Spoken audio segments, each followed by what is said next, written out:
De volta com o nosso Você Bonita para uma pauta super importante, um serviço, né, na verdade. E sempre quando o doutor está aqui, é maravilhoso que a gente consegue aí colocar muitas dúvidas do público. E hoje a gente vai falar dos inimigos do fígado. E eu abri o programa comentando, para quem estava desde a abertura, que se você pensa que é só a bebida alcoólica, o álcool, o grande vilão e inimigo do fígado, você está muito enganado. A gente tem uma lista aí bem grande, que eu tenho certeza que vai ajudar muita gente. Fiquem atentos. Com a gente hoje, mais uma vez, brinquei dizendo, e é verdade, ele é referência no assunto, é o papo aí, né, dentro da área, o hepatologista, Dr. Tércio Genzini. Bem-vindo mais uma vez. Muito obrigado, Carol. Prazer tê-lo aqui. Obrigado recentemente aí, pelo convite. Não, sempre. Estava num congresso, vou até colocar minha cadeirinha mais pra frente para eu conseguir te ver, doutor.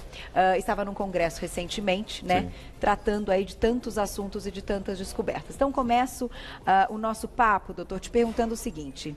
Hoje, a gente já falou a respeito dos aditivos químicos e de algumas coisas que fazem parte, né, dos industrializados, mais cedo com uma nutricionista. E sempre fica aquela dúvida. De fato, o órgão mais prejudicado nessa história toda é o fígado?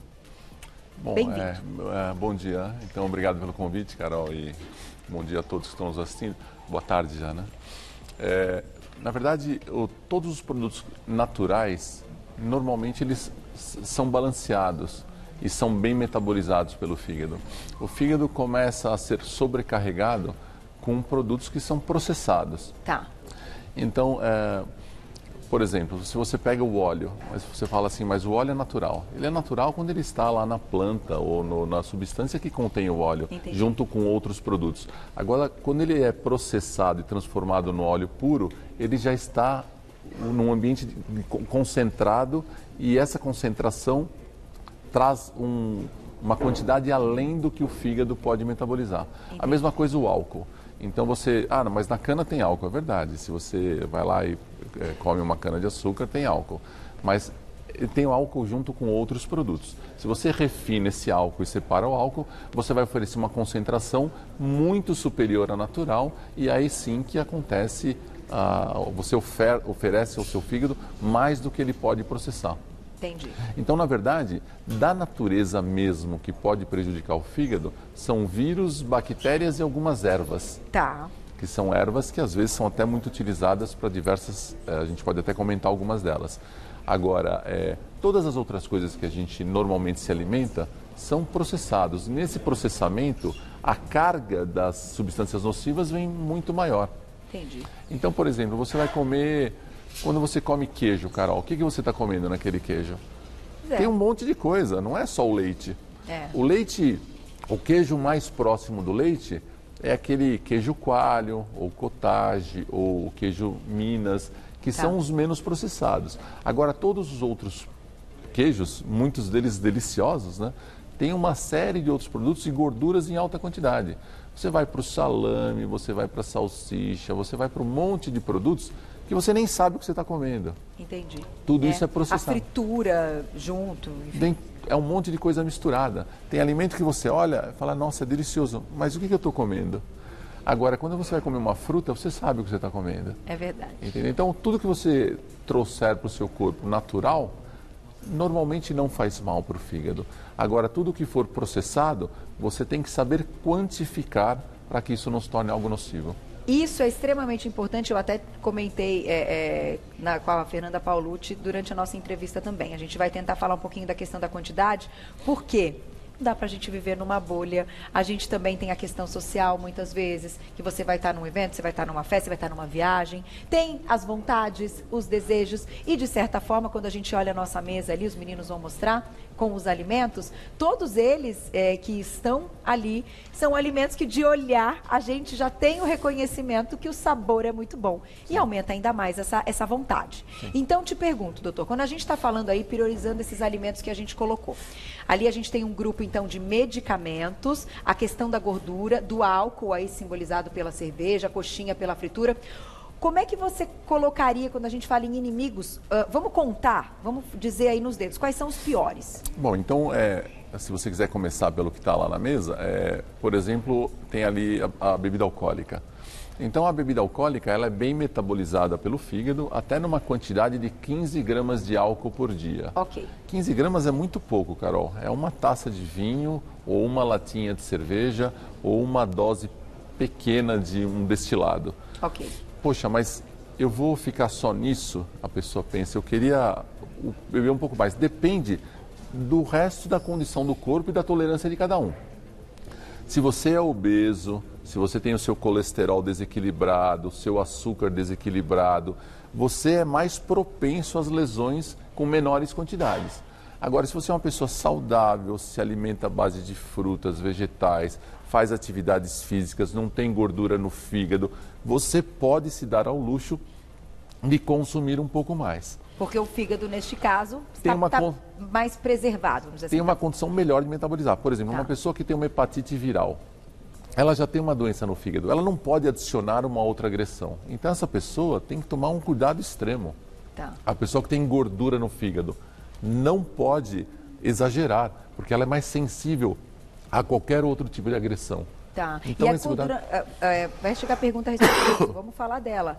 Doutor, fica à vontade com água. O doutor voltou do congresso, a gente até falou para o Carol, está um pouquinho resfriado e a gente agradece ter vindo aqui para essa pauta tão importante. Vamos falar da tal da esteatose hepática, porque eu acho que é um assunto sempre atual. Eu vou deixar uma pergunta. A gente chama de gordura no fígado, certo? Sim. Porém, eu já li muito a respeito do assunto. E parece que o carboidrato é que pode ser o vilão nesse caso. Daqui a pouco você me conta. Bom, vamos lá. Doutor, te deixei uma pergunta para a gente desmembrar essa história. E falando aí recentemente dos estudos, das comprovações científicas, enfim, tantas coisas que vocês trazem como informação. De fato, o excesso desse carboidrato, aquilo que o corpo também não consegue, de certa forma, colocar para ser uma fonte de energia e ser gasta, pode prejudicar o fígado? Então, você bem falou, né, Carol, que a gente não vive numa bolha. E hoje o que é oferecido em todo local que você vai, a grande maioria dos alimentos, você vai num coquetel, você vai num restaurante, você vai numa festa, qualquer local que você vai, a grande maioria é oferta de carboidratos. Então, os carboidratos estão muito presentes na alimentação. E tem pessoas que fazem uso disso de uma forma muito rotineira. Os carboidratos, eles oferecem muitas calorias para o corpo. E essas calorias devem ser armazenadas de alguma forma.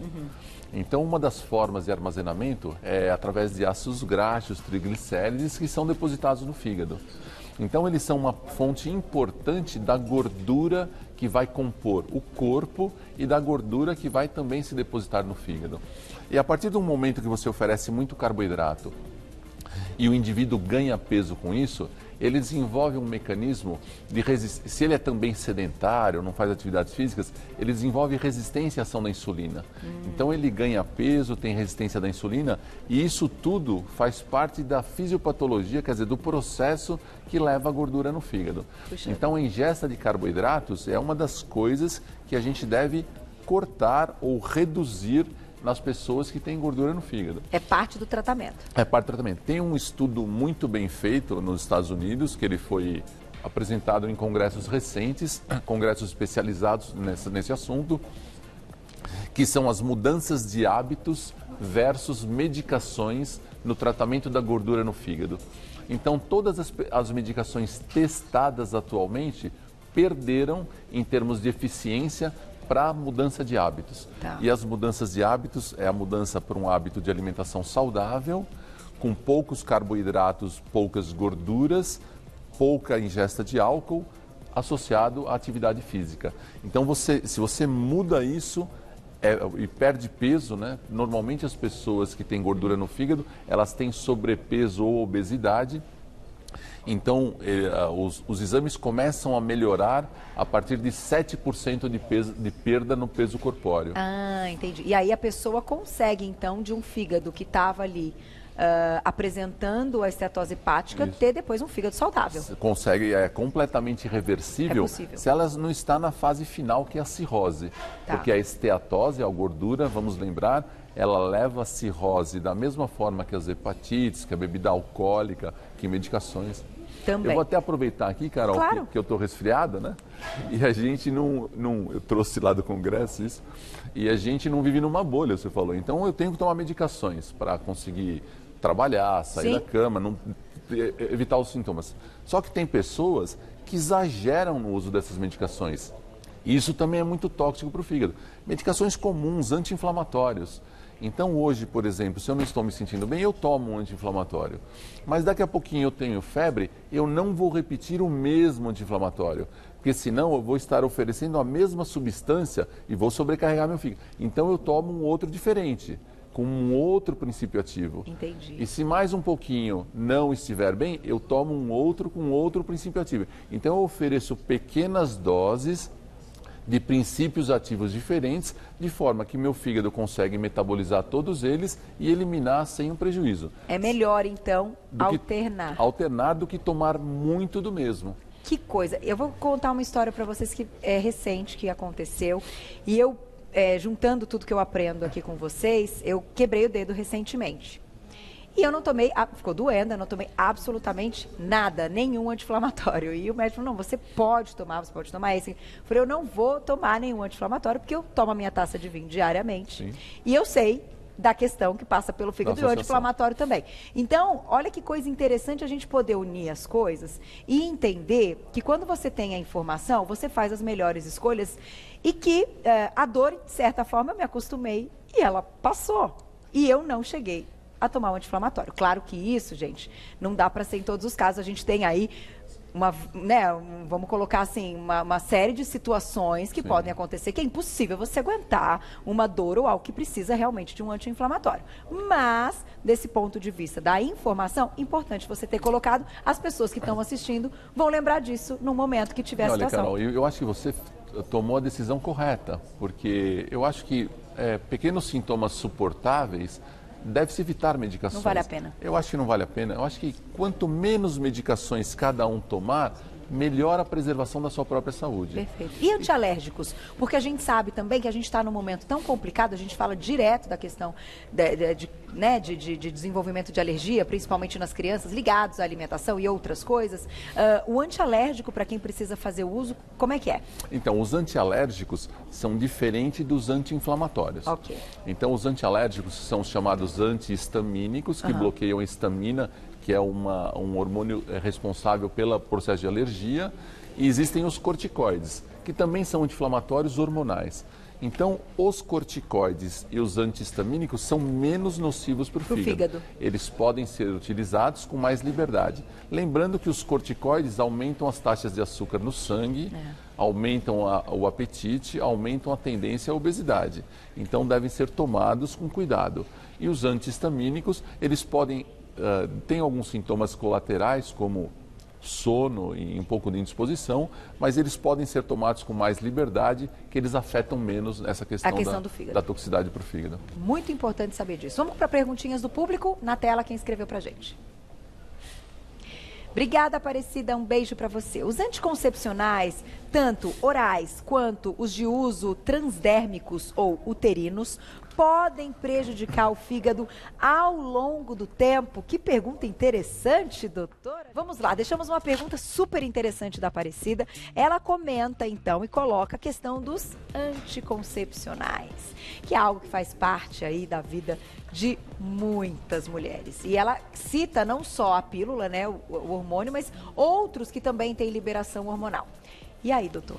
Então, a pergunta é super interessante pela frequência. É muito comum jovens, adolescentes começarem o uso de anticoncepcionais e muitas vezes sem a recomendação médica, até por indicação de amigas. É verdade. Na época, até para tratar a pele, porque melhora, diminui a acne, ou para anticoncepção, porque vai começar a relação sexual, não quer ter gravidez, né?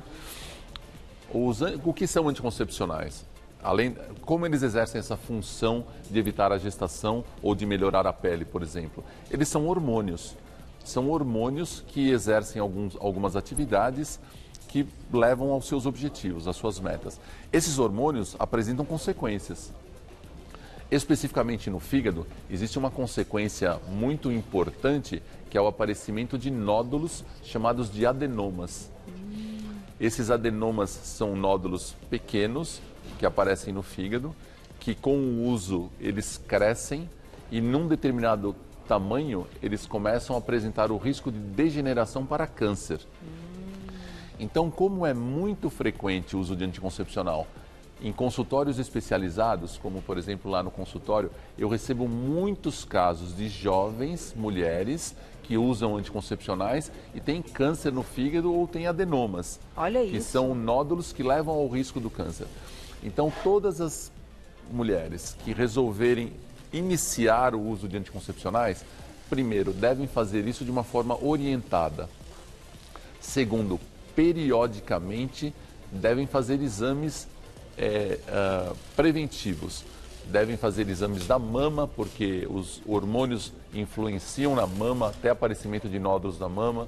Devem fazer exames do fígado para ver se não tem nódulos no fígado. Tá. Uma outra consequência dos anticoncepcionais é aumentar a tendência à formação de trombos em algumas veias. Então, mulheres que usam anticoncepcionais podem ter trombos nas veias, formação de coágulos. E isso também pode levar a doenças graves. E se fumar, pior ainda, né? Se fumar, muito pior, porque o cigarro também é trombogênico. Então, é assim, fazer uso apenas com o aconselhamento de um ginecologista e periodicamente fazer exames preventivos. Agora, ela cita aqueles também uterinos que têm um bloqueio, tem os que têm um bloqueio também. Os dispositivos, né? Enfim, da hipófise e mexe com essa parte hormonal, e outros que não, são só uma barreira mesmo. O problema... Isso que eu falei são as medicações de uso sistêmico, aquela que a gente... São ou placas, porque elas liberam hormônios na circulação. Perfeito. Ou comprimidos. Ou a pílula mesmo. Isso. Os dispositivos intrauterinos, eles têm uma outra forma de evitar a gravidez. Tá. E tem uma quantidade muito pequena de hormônios, não entram nessa faixa de risco. Tá aí. Gente, que fantástico, doutor. Muito obrigada. A gente nunca tinha relacionado a questão do fígado em nenhuma pauta, em quase 9 anos de Você Bonita, com as pílulas anticoncepcionais. Agradeço importante. demais a informação. Tá aí, gente, que assiste Você Bonita, estão vendo, né?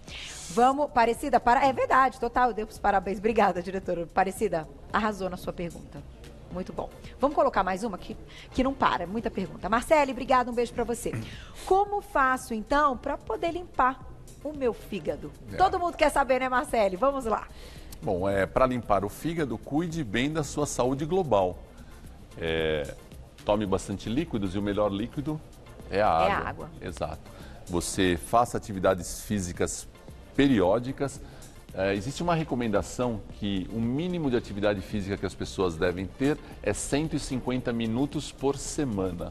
Isso significa 30 minutos por dia de segunda a sexta, certo? Então, meia hora de atividade física. O que é uma atividade física? É algo que você faz regular e continuamente. Ah, mas eu ando até o serviço todos os dias e caminho meia hora. Isso não é, porque você para no semáforo para atravessar uma rua, você para conversar. Isso não é uma atividade contínua. Entendi. Então, contínua que você vai andar numa pista, vai andar num parque, vai andar numa esteira. Isso é uma atividade contínua. Então, faça pelo menos 30 minutos por dia, 150 minutos por semana. Evite gorduras, sal e carboidratos. O quanto você puder evitar gordura, sal e carboidrato, melhor será a saúde global. Porque o sal está relacionado à hipertensão, as gorduras e os carboidratos, a dislipidemias, quer dizer, aumento do colesterol, triglicérides, ganho de peso, e modere na ingesta de bebidas alcoólicas. E uma outra coisa, Carol, não se exponha a riscos. Quais são os riscos? Usar drogas. Sim. Relações sexuais com pessoas desconhecidas não protegidas, ir num local onde existe invasão, um tratamento dentário numa clínica onde você tem desconfia da higiene, ou você vai numa manicure que o salão não esteriliza direito os equipamentos. Não se exponha a riscos. E nunca evite as drogas ilícitas, né? Sem dúvida, tá aí. Uma vida com equilíbrio e que dá para ter seus momentos ali também de relacionamentos, momentos sociais, né? Dentro do bom senso, né, gente? Bom senso é tudo. Tem mais perguntinha do público? Olha lá, na tela. Obrigada, Suzana. Um beijo para você. Proteína em excesso prejudica o fígado, mesmo se não tiver histórico, não ter... Deixa eu ver. Sumiu ali da tela. ali, mesmo se não tiver histórico de anormalidades. Então, a Suzana também tocou num ponto importante. O excesso de proteína, a gente já conta, né? Vamos lá, doutor. Eu falei pro pessoal, fui pro intervalo falando para mandar pergunta, tá bombando. É muito bom quando temos aí as suas informações. A Suzana, então, vai num ponto importante.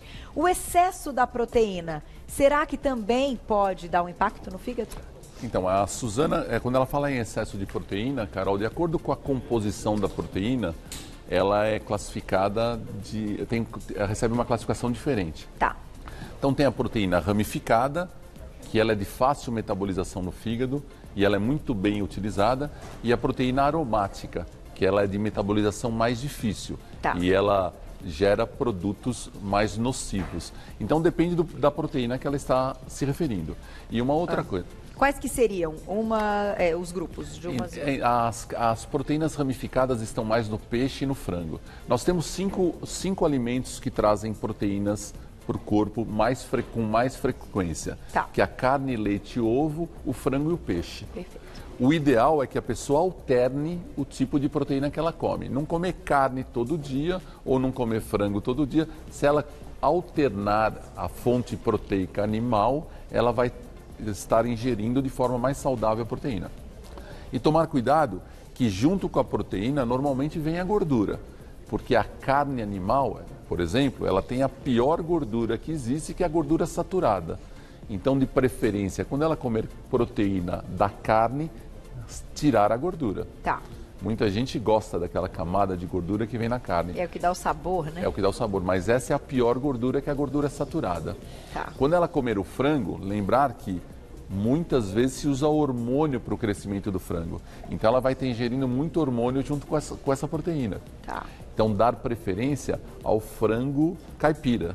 Você sabe a procedência muitas vezes. Você sabe a procedência. Quando ela vai tomar leite, tirar a proteína do leite, o leite é gorduroso também. Então dar preferência ao leite desnatado. Tá. A pessoa que come muitas proteínas, ela tem um objetivo. Normalmente é ganhar massa muscular. Então toda ingesta de proteína tem que ser associada a atividades físicas que levem a essa meta.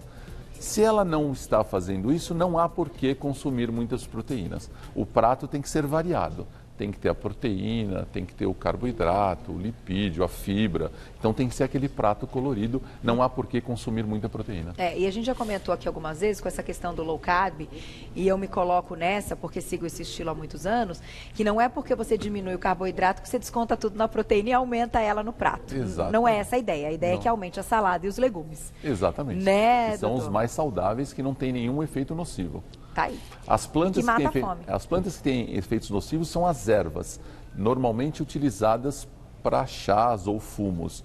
Então elas têm nomes bem definidos: sacaca, cava-cava, unha de gato, cáscara sagrada, erva de São João.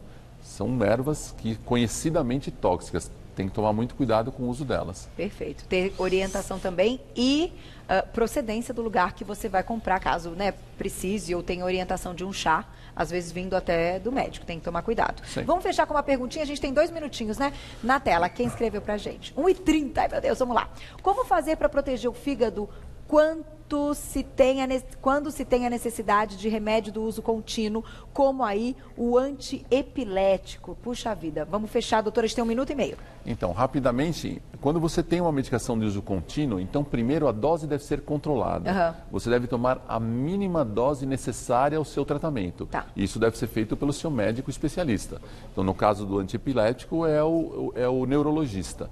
Ele deve oferecer a menor dose. Então, o segmento clínico é fundamental. E não associe outras medicações ou outras ações nocivas ao fígado. Perfeito. Então, se está tomando antiepilético, não tome bebida alcoólica, não use frequentemente anti-inflamatórios, faça atividades físicas regulares, não evite ganho de peso, gordura no fígado e outras ações que nós já comentamos que vão prejudicar o seu fígado junto com o uso da medicação. Tá aí. diminuindo os impactos. Exatamente. Né? Faz parte, a gente tem que ter o bom senso aí que a gente vive também. Uma boa saúde global, né? É isso. Doutor, muito obrigada. Sempre uma delícia, sempre entrevistas maravilhosas. O hepatologista Dr. Tércio Genzini você encontra no site hepato.com.br, lá nas redes sociais também, no Insta para seguir, acho que é @Dr. Tércio Genzini, tudo junto, que é o seu, né? Que eu sigo também e adoro. Muito obrigada. Até a próxima, Obrigado, doutor. Carol.